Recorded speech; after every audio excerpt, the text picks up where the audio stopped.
How has learning about small business operations shaped your political ambition? It's directly tied to why I'm running today.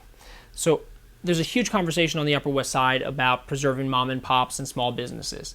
And the conversation has really been focused right now on how do you kind of stop these big folks from coming in and, prevent the banks and the Dwayne Reeds. And I completely understand that because that's what people are frustrated about.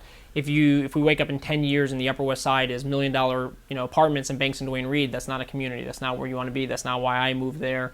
That's not why people are, so, infatuated with being there.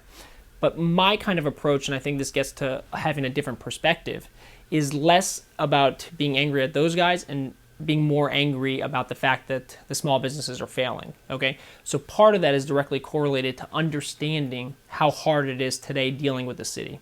I think New York City has been creating these chains because they make it so hard for small businesses to succeed.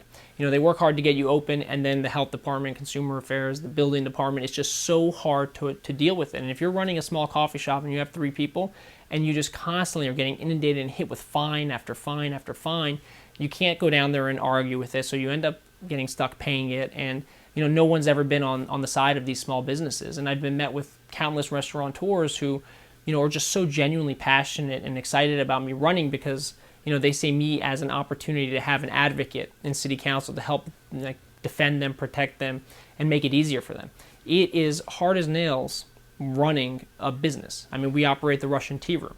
Every single day it's a challenge. We're so hands-on there with the ordering and with dealing with the city and just trying to promote the business and survive. So government needs to find a way to be more supportive of the small businesses, and that's the only thing that's going to really, in the long run, protect New York. Okay, so our communities are about these kind of innovative mom and pops and small business operators who take the risk to try to open up a great cafe or a bar or a restaurant or a retail space.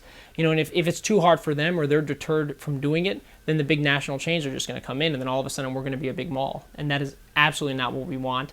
And I think in 2013 we're at that point where we need people to kind of put their foot down and fight for the small businesses because that preserves the community. That's why people move to the community.